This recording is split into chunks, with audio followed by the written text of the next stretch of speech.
Children, ഇന്നിവിടെ മലയാളത്തിൽ explain ചെയ്യാൻ പോകുന്നത് NCERT സിലബസ് 9ാം ക്ലാസ്സിലെ സോഷ്യൽ സയൻസ് ടെക്സ്റ്റ് ബുക്കിലെ 2ാമത്തെ ലെസണായ ഷേപ്പിംഗ് ഓഫ് ദ എർത്ത് സർഫേസിലെ പ്രധാനപ്പെട്ട ടോപ്പിക്കായ ഏജൻറ്റ്സ് ഓഫ് ഗ്രഡേഷനെ പറ്റിയാണ്. പ്രകൃതി ശക്തികളെയാണ്, അതായത് നേച്ചുറൽ ഫോഴ്സസ് ആയ wind, water, glaciers, ocean waves ഇവയെയാണ് ഏജൻറ്റ്സ് കൊണ്ട് ഉദ്ദേശിക്കുന്നത്. Gradation means gradual change or step by step transition. പ്രകൃതി ശക്തികൾ ഭൂമിയുടെ ഉപരിതലത്തിലെ പാറകളെയും മണ്ണിനെയും വെയർ ഡൗൺ ചെയ്യിപ്പിക്കുന്നു, അതായത് ദുർബലമാക്കുന്നു. അവയെ ഒരു സ്ഥലത്തു നിന്നും മറ്റൊരിടത്തേക്ക് കൊണ്ടുപോകുകയും, അതായത് ട്രാൻസ്പോർട്ട് ചെയ്യുകയും പിന്നീട് ഡെപ്പോസിറ്റ് ചെയ്യുന്നതും നേച്ചുറൽ ഫോഴ്സസ് ആണ്. ഇവ കാലക്രമേണ ഭൂമിയുടെ ഉപരിതലത്തെ സമതലമാക്കുകയോ മിനുസപ്പെടുത്തുകയോ ചെയ്യുന്നു. That is helping two level or smooth it over time. ഇതാണ് ഒന്നാമത്തെ പോയിൻ്റ്. രണ്ടാമത്തെ പോയിൻ്റ്, ഗ്രഡേഷൻ്റെ പ്രധാന ഏജൻസ് ഇതൊക്കെയാണ്: ജലം, ഹിമാനികൾ, ഗ്ലേഷ്യേഴ്സ്, കാറ്റ്, വിൻഡ് വേവ്സ്, കടൽത്തിരകൾ അതായത് ഓഷ്യൻ വേവ്സ്, ഗ്രൗണ്ട് വാട്ടർ എന്നിവയാണ്. മൂന്നാമത്തെ പോയിൻ്റായിട്ട്, ഒഴുകുന്ന ജലം പാറകളെയും മണ്ണിനെയും ക്ഷയിപ്പിച്ച്, അതായത് ഇറോഡ് ചെയ്ത് താഴ്വാരങ്ങളും സമതലങ്ങളും രൂപപ്പെടുന്നു.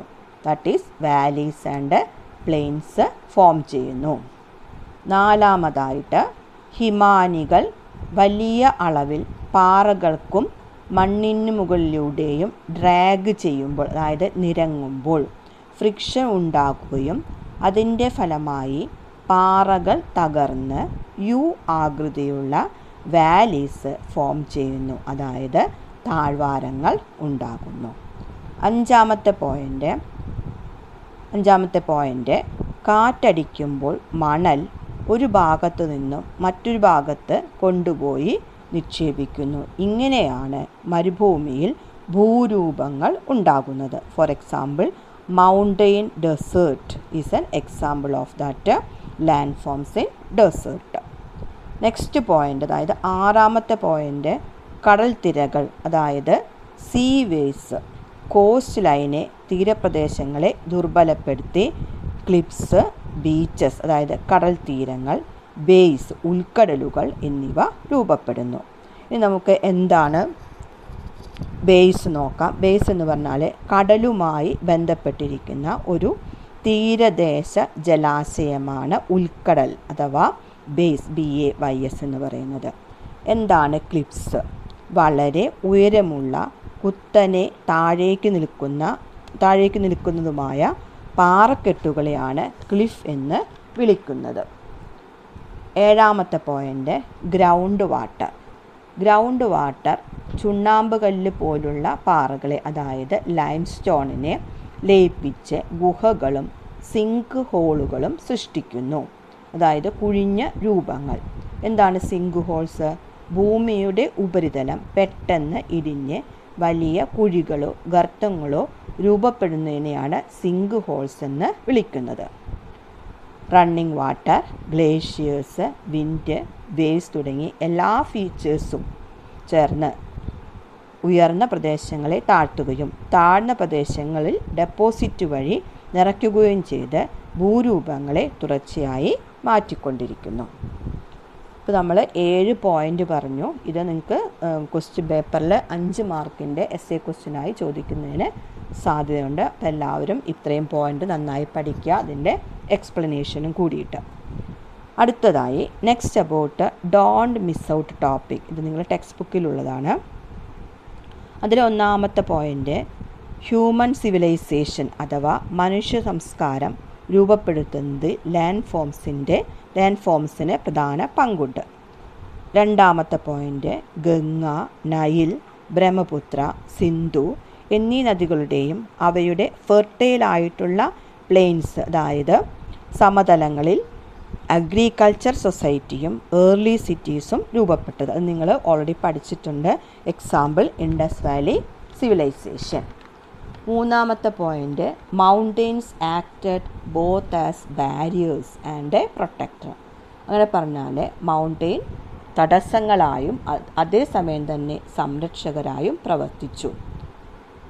അടുത്ത ടോപ്പിക്കിൽ എങ്ങനെയാണ് മൗണ്ടെയ്ൻസ് പ്രൊട്ടക്ടറായും ബാരിയേഴ്സായും പ്രവർത്തിച്ചതിന് ഉദാഹരണമായി പറയുന്നുണ്ട്. അതായത് 7ാമത്തെ പോയിന്റിൽ പറയുന്ന Himalayas shielded India from invasion എന്ന് പറയുന്നു. അങ്ങനെ പറയുമ്പോൾ എന്തർത്ഥമാക്കുന്നത്? ഹിമാലയം ഇന്ത്യയെ വിദേശ ആക്രമണങ്ങളിൽ നിന്നും രക്ഷിച്ചു. ഇത് 7ാമത്തേലെ ഫസ്റ്റ് പോയിൻ്റ്. അതേസമയം തന്നെ ഖൈബർ ചുരത്തെ പറ്റി പറയുന്നത് എന്താണ്? സാംസ്കാരികമായ കൈമാറ്റത്തിന് വഴിയൊരുക്കുന്നു. എന്താണ് ചുരം എന്ന് പറഞ്ഞാൽ? ചുരം എന്ന് പറഞ്ഞാൽ 2 മലശിഖരങ്ങൾ, that is the peaks of the mountains, അവയുടെ ഇടയ്ക്കുള്ള ഏറ്റവും താഴ്ന്ന ഭാഗത്തിലുള്ള സഞ്ചാരയോഗ്യമായ വഴിയെയാണ് നമ്മൾ ചുരം അഥവാ പാസ് എന്നുകൊണ്ട് ഉദ്ദേശിക്കുന്നത്. അതുപോലെ ഖൈബർ ചുരം സാംസ്കാരിക കൈമാറ്റത്തിന് വഴിയൊരുക്കുന്നു എന്ന് പറയുന്നു. What is meant by cultural exchange? Cultural exchange എന്ന് പറഞ്ഞാൽ 2 അതിലധികമോ വ്യത്യസ്ത പശ്ചാത്തലത്തിലുള്ള ആളുകൾ അവരുടെ അറിവ്, that is sharing of knowledge, traditions, arts, ideas, ഇവ കൈമാറ്റം ചെയ്യുന്നതിനെയാണ് സാംസ്കാരിക വിനിമയം എന്ന് സൂചിപ്പിക്കുന്നത്. അതേപോലെ തന്നെ ഖൈബർ പാസ് എന്ന് പറയുന്നത് പാകിസ്ഥാനെയും അഫ്ഗാനിസ്ഥാനെയും ബന്ധിപ്പിക്കുന്ന ചുരം കൂടിയാണ്. നെക്സ്റ്റ് പോയിൻ്റ് എന്ന് പറയുന്നത് താർ മരുഭൂമി പോലുള്ള സ്ഥലങ്ങളിൽ വലിയ ജനസംഖ്യയുടെ കുറവുണ്ട് അല്ലേ? സെറ്റിൽമെൻറ്റ്സ് വളരെ കുറവാണ്. എന്നാൽ സിൽക്ക് റൂട്ട് പോലെയുള്ള ട്രേഡ് റൂട്ട്സിനെ അത് പ്രോത്സാഹിപ്പിക്കുകയും ചെയ്തു. എന്താണ് ട്രേഡ് റൂട്ട്? സിൽക്ക് റൂട്ട് അഥവാ സിൽക്ക് റൂട്ടിനെ പറ്റിയിട്ടുള്ള ഒരു ഇൻഫർമേഷനാണ് നെക്സ്റ്റ്. BC 2ാം നൂറ്റാണ്ട് മുതലുള്ള ഒരു വ്യാപാര പാതയായിരുന്നു സിൽക്ക് റൂട്ട്. AD 14ാം നൂറ്റാണ്ടിൽ ഇത് China, India, Persia, Greece, Italy എന്നിവിടങ്ങളിലെ മുതൽ ഏഷ്യ മുതൽ മെഡിറ്ററേനിയൻ വരെ വ്യാപിച്ചു കിടന്നിരുന്നു. അക്കാലത്ത് നടന്നിരുന്ന കനത്ത പട്ടുവ്യാപാരം കാരണം ഇതിനെ സിൽക്ക് റൂട്ട് എന്നാണ് വിളിക്കുന്നത്.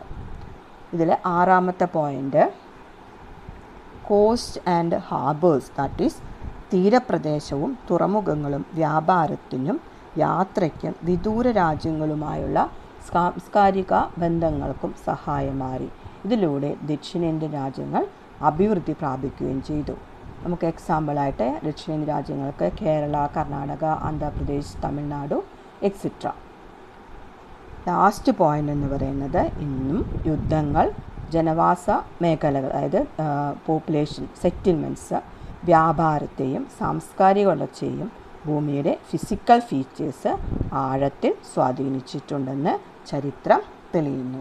ഡിയർ ചിൽഡ്രൻ, ഇതാണ് ഇന്നത്തെ class. Then tomorrow I will say about the next topic. Thank you.